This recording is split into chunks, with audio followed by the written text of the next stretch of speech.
Hey y'all, a big struggle when you're gluten-free that I find is finding good gluten-free bread.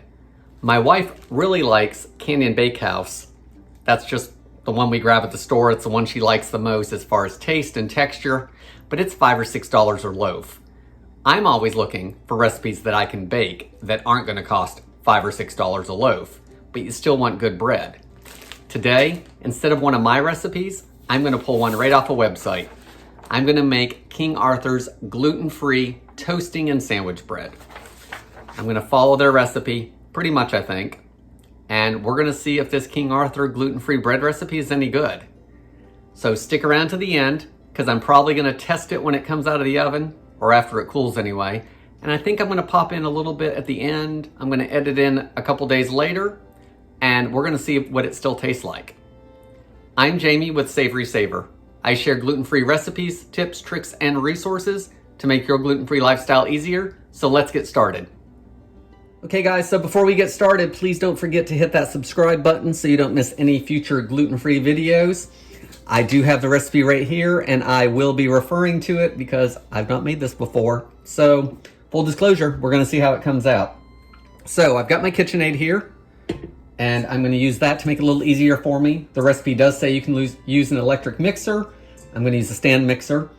And the first thing I need to do is I need to heat some milk. So I have got 3/4 of a cup of warm milk that I'm gonna go warm in the microwave, and I'm gonna try to get it between 110 and 120 degrees, which I don't think the recipe actually says that, but that's where we want the yeast to activate.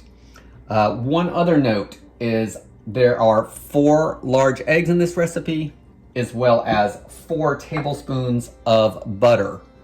So you want those at room temperature because they will blend the best that way. So it does take a little bit of prep time. So I'm gonna warm the milk and we'll start adding ingredients. Okay guys, I nuked it for about 45 seconds or so, and I'm at about 115. It looks like 114, 115. So I think we're gonna call that good. And I do have pretty much everything measured out, so it's not gonna take long to start it anyway. So I did my flour by measuring with a cup measurer. So if you bake with weight, or by weight rather, those instructions are also on this recipe in their printable version. So I'm gonna put 3 cups of King Arthur measure for measure. That is the type with the xanthan gum in it.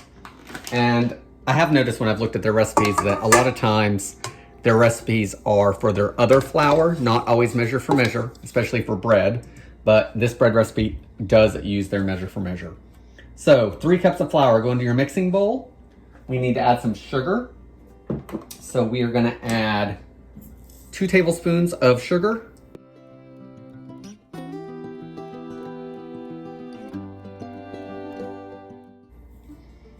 So there's 2 tablespoons of sugar. We are going to add 1.5 teaspoons of instant yeast. Instant yeast can go in with the dry ingredients, which is why we're not blooming it. My yeast is fresh, so this should work. If your yeast is not, you may want to proof it first, which you can always do. So 1.5 teaspoons of that. We're also going to add 1 teaspoon of salt. Just regular table salt is what I'm using. And this is not kosher. So there's 1 teaspoon of that.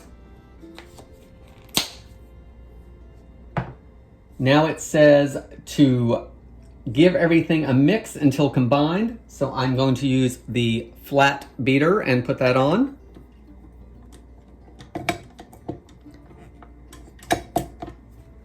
Put it down and lock the mixer, and I'm gonna whip everything around until it looks like it's combined.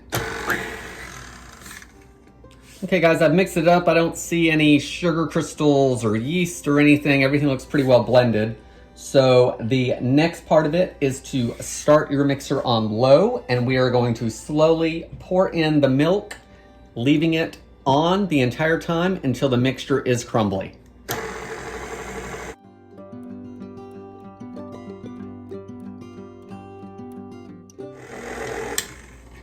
Okay guys, the mixture looks crumbly. I don't really see a whole lot of just little sandy pieces of flour. It looks like everything's kind of clumping with something else. So I'm gonna call that good.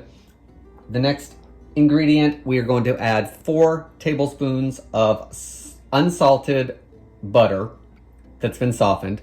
And I think I'm gonna put it in, I've got it in about tablespoon increments. I'm gonna drop a piece in, let it blend for a minute, and then drop the next piece in, just to give it time to incorporate with the mixture.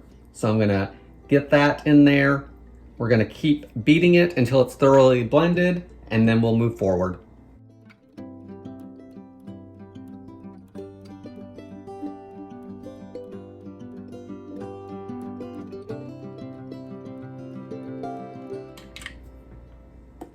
Okay, I think we're gonna call that good. I don't know if you can see that or not, but it looks like it's pretty crumbly, and the butter has pretty much incorporated everything. Well, let's see. So it's kind of clumped on the bottom, so let's bring everything up from the bottom. And let's mix it for just another minute to break that back up. Okay, I think I like that better. I feel like we've mixed it a little better. So now it says to add the eggs one at a time, beating each one in until it's thoroughly combined. And once that's done, we're going to scrape the bottom and the sides of the bowl, and it says to beat it for 3 minutes and that the batter will be smooth and thick. But I'm gonna beat it for probably 5 or 6 minutes because I've made other bread recipes, and America's Test Kitchen is one of the big ones that always says to do for 5 or 6 minutes. So I think I'm gonna do 5 or 6 minutes after I get these eggs in here.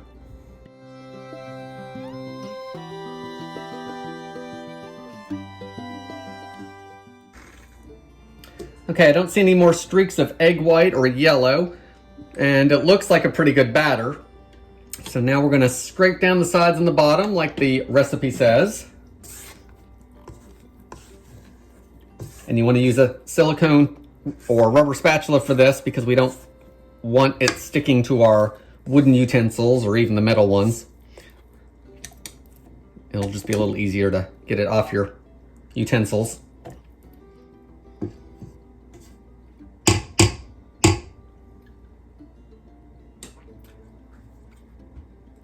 Now that everything's in it, I'm gonna put the mixer on to medium, and I'm gonna blend it for 5 or 6 minutes. So we will jump ahead to when it's done.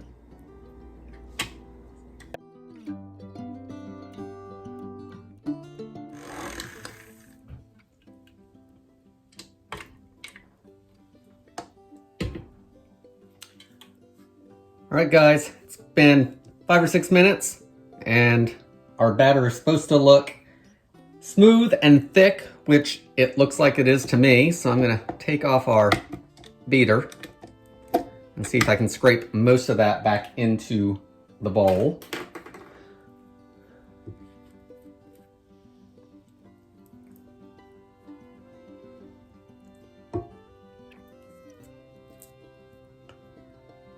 If you've done any kind of gluten-free baking, you know that batters are always sticky. It's not like bread dough that forms a ball and is not sticky. So once you've gotten the batter cleaned off, we're gonna scrape it all to the bottom. And then the recipe says to cover it and let the batter rise for 30 minutes. So we are going to do that, and then we will move forward. So it's been 30 minutes, so I'm going to take off the towel, and there's our dough. I don't really know if I can tell that it's risen very much. And it says to scrape down the bottoms and the sides of the bowl, and then gently deflate the batter. So now that I'm in there, I can feel that it's risen some.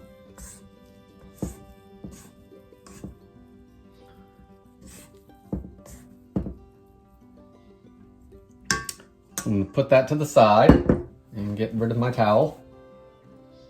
Actually, let's put the towel down so you guys can see a little better, hopefully.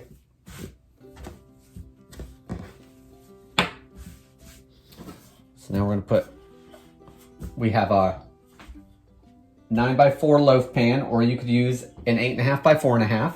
Mine is 9x4. And it says to it says to lightly grease the pan. So we'll do that.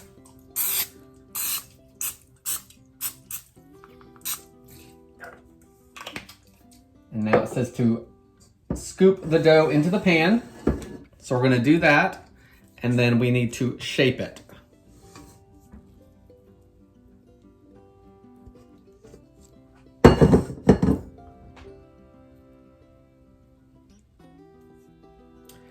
So to shape the dough, it says to use either some wet fingertips or a wet spatula.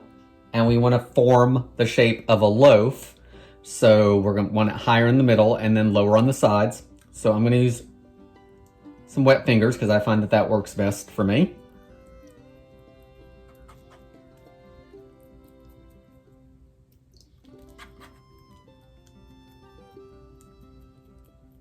And then when you feel that the dough is starting to stick to your fingers, wet your fingers again. And I'm just trying to even it out as best I can. Okay guys, so I've got it in the pan. It's a little higher in the center than it is on the edges. And it says to cover it with a greased piece of plastic wrap. So we're gonna do that. My plastic wrap is back here. Let's give it a spray. Let's get that over the bread. And then the directions say to rise it in a warm place for 30 to 60 minutes. And that just depends on how warm your kitchen is. And it says that as it just crowns the top of the pan, that's when we're gonna bake it at 350 degrees. So I'm assuming they mean the middle of the bread, not the edges, because they probably will not come up this high. So I'm gonna give it 30 minutes to 60 minutes, and then I will pop it in the oven, and it's gonna bake for 40 to 50 minutes or until the internal temperature is at least 200. And that's important to make sure that your bread is actually cooked all the way through. So an Insta-Read thermometer is gonna work well for that. So it has been just about 45 minutes, and about 35 minutes in, it looked like it was gonna be where I wanted it, so I turned on my oven to 350. So let's peel this off. And it's higher in the middle than on the sides, which is good. And let's see, can you see that in the camera? So what I'm gonna do now is pop it in the oven for 40 to 50 minutes at 350 degrees. And we want the temperature of the inside of the bread to be at 200 when we take it off. And for that, I will use an Insta-Read thermometer. Then we will take it out of the pan and let it cool completely on a cooling rack before we slice into it. So we'll be back when it's ready. We're still climbing, but pretty slow at 194. So I think I'm gonna pop it in for 5 more minutes. Okay guys, so here's our loaf of bread. It's probably about 95% cool, so I'm gonna cut into it and we're gonna give it a taste.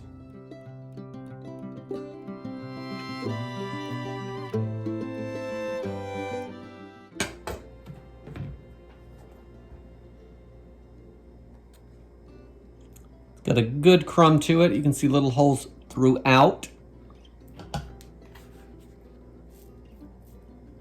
It does feel a little dense, so we'll see how that works out. Let's get some butter on it.